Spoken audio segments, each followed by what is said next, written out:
Thank you so much to the viewers and to the subscribers of my channel. I thought for sure my first few videos would stay in the ones of views, so while the algorithm faithfully finds my audience and you, my audience, decides if this ASMR style engineering is your cup of tea, I thank you for letting me experiment on you. Some of my feedback from last video was to make it easier for people to do what I do in the video, so I added a pinned comments with links to the tutorials, Stack Overflow pages, and my finished code. I'll do that for the rest of my videos as well, so let me know if you need anything else. This week, I'm wiring up some buttons and integrating them with my media app in Python. I'm Glenn. This is Try Catch Plan. Let's get started. First and always to the internet. As I was researching for this episode, I learned that there are several GPIO packages available to use with Raspberry Pi. RPi.GPIO, Pi GPIO, and GPIO-D are apparently big fish in this realm, but also apparently Raspberry Pi 5 is different enough that many people online are pushing beginners like me to GPIO 0, the quote-unquote official Python library for the 5. Let's pull up a button tutorial, and that's not the wiring diagram I remember reading. There was this whole pull up and pull down thing. I was seriously concerned that I'd need a mega ohm resistor to drop the current enough to make my buttons not power hungry. Okay. Thank you, Raspberry Pi Foundation, for building these circuits into the board and making Glenn's life easy. I'm starting with up and OK, since that's all I truly need to browse my 4 files. In the end, I'll have a very OG controller, like Atari and Nintendo.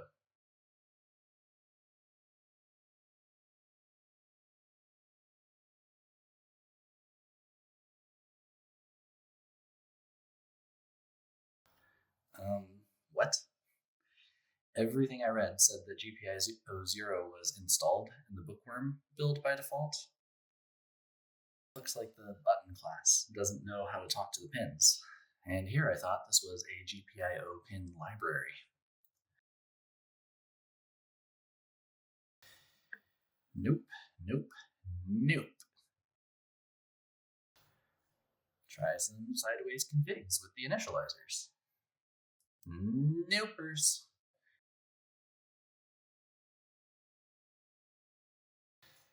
At this point, I'm grasping at straws. I read that the 5 libraries it's suggesting are not compatible with RPi5. So how about a GPIO? Well, it works. I'll have to do more research to see if this is something I should keep installed on my machine. But for now, at least I'm back on track with the simplest circuit known to mankind.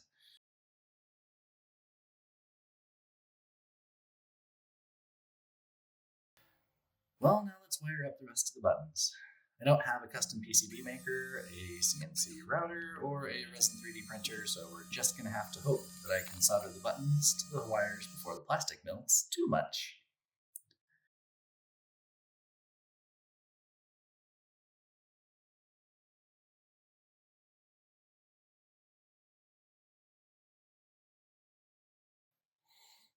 Alright, so verdict is it'll do in a pinch, but I would not recommend it for a permanent solution. So we'll just cover this right up before I electrocute myself. And that is ugly, but I think it'll be functional.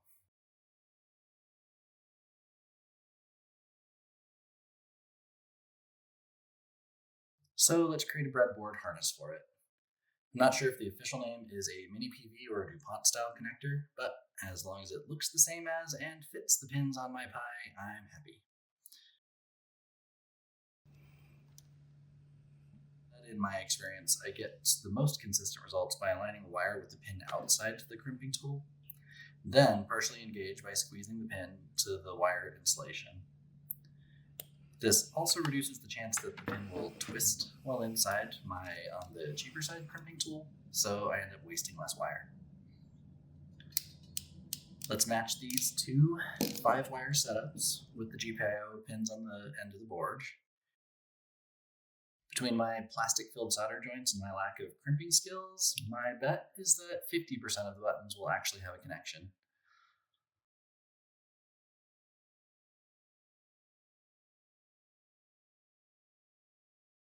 All my code needs is 2.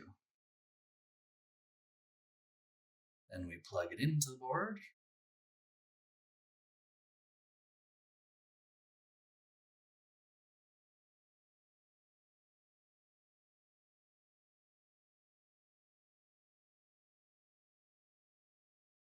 Reconfigure the pin numbers in app.py, and run. I'm going to say that's a resounding success. Up, down, start, select, OK, and back are all working on the first try. Not bad at all, given that. So, while I had the soldering iron out, I also wired up this little amp. Let's plug it in. Crap. Okay. RPi5 is the first Pi in a long time without a headphone jack. That's disappointing. But hey, sound is one of the signals in HDMI, so let's hook this up to an HDMI monitor, write a little more code, and very, very quietly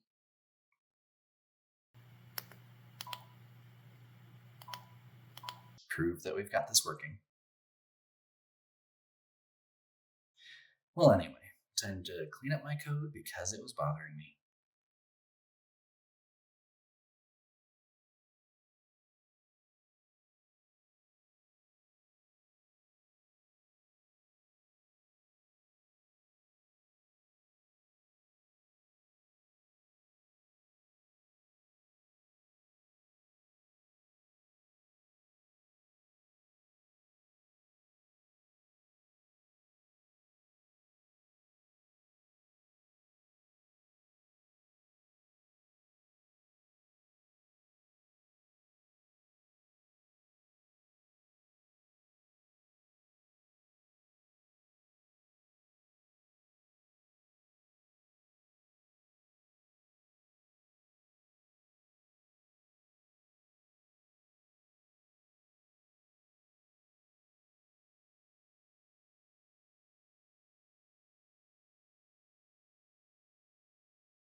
And there we have it.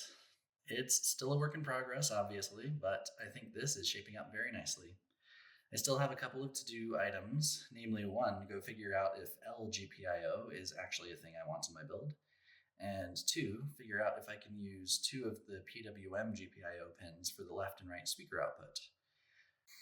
I've read in the LED tutorials that you can tweak the voltage in code to create analog style outputs, but I've also read that RPi's GPIO pins are digital only, i.e. not able to control voltage manually.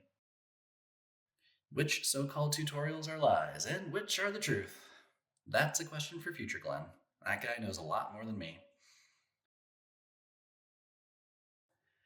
Thank you for your time. Thank you for watching Try Catch Plan. Thank you for seeing all the ways in which I can cause the simplest circuit known to man to fail. And see you next time for fun with LEDs.